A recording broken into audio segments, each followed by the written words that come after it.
ইশারা করবো। ভিডিওটা দেখছেন সুরক্ষা ইলেকট্রিক। আমি এখানে আপনার একটা সিলিং ফার্নার দেখাচ্ছি, এটা 10 মিলিমিটার।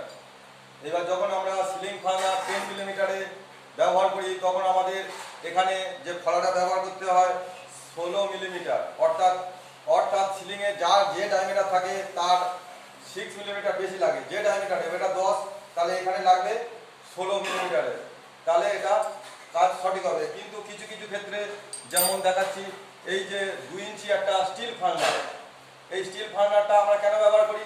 এটা ভবিষ্যতে জামের কোনো সম্ভাবনা থাকে না। আর এখানে যে ডায়ামিটারে আছে সেই ডায়ামিটারে ফলা ব্যবহার করতে হয়।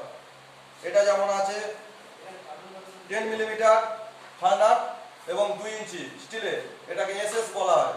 এবং এটা দেখছেন এটাও 10 মিলিমিটার। তাহলে এখানে এই ফার্নারের ক্ষেত্রে, প্লেন ফার্নারের ক্ষেত্রে আমরা কি করছি, এখানে যে মিলিমিটারের ডায়ামিটারের ফলা আছে সেই ডায়ামিটারে ছিদ্র করতে হয়।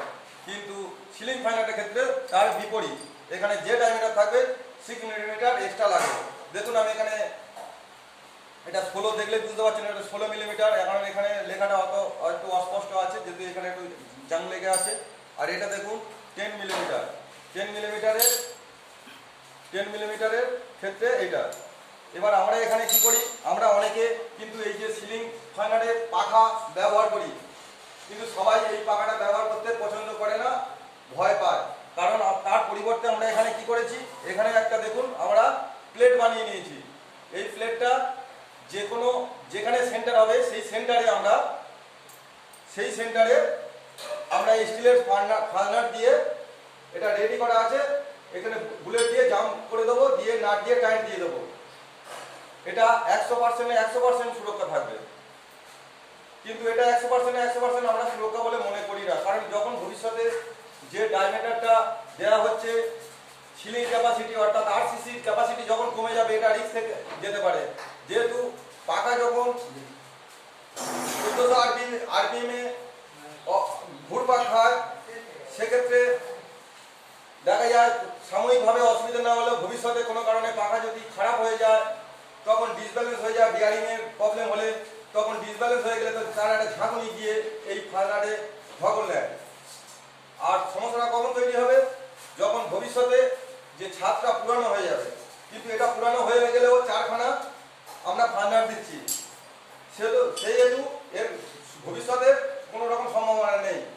আর একটা ক্ষেত্রে দেখা যায় যে আমরা আগে কি করতাম, আগে আমরা মেটাল সার্চিং যন্ত্র দিয়ে আমরা আরসিসির মধ্যে যে রড আছে সেই রডের মেজারমেন্ট করে আমরা মেশিন দিয়ে বোরিং করতাম এবং তাতে ছাদের ক্ষতি হবে না, এরকম একটা অপশন ছিল। কিন্তু সবাই সব জায়গায় এটা পছন্দ করে না, কিন্তু ওটাও 100% সিকিউরিটি আছে। কারণ আমরা যে পাখার যে এসটা দিয়ে যে আগের রড থাকে জালির মধ্যে আমরা ওটাকে ঝুলিয়ে দিই, কিন্তু ওটা একটু সেন্টারের 2-1 ইঞ্চি এদিক ওদিক হতে পারে, কিন্তু এটা আমরা যে সেন্টার বলবো সেই সেন্টারে নিয়ে গিয়ে আটকে দিতে পারবো।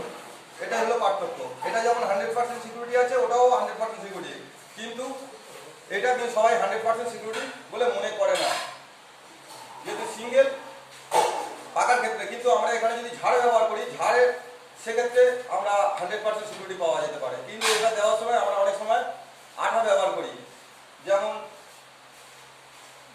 বন্ডাইট অথবা অ্যারালাইট এইরকম ধরনের। কিন্তু সমস্যাটা ভবিষ্যতের জন্য, সাময়িকভাবে কাজ করলেও ভবিষ্যতের কোনো 100% সিকিউরিটি থাকে না। আর দেখা সেটা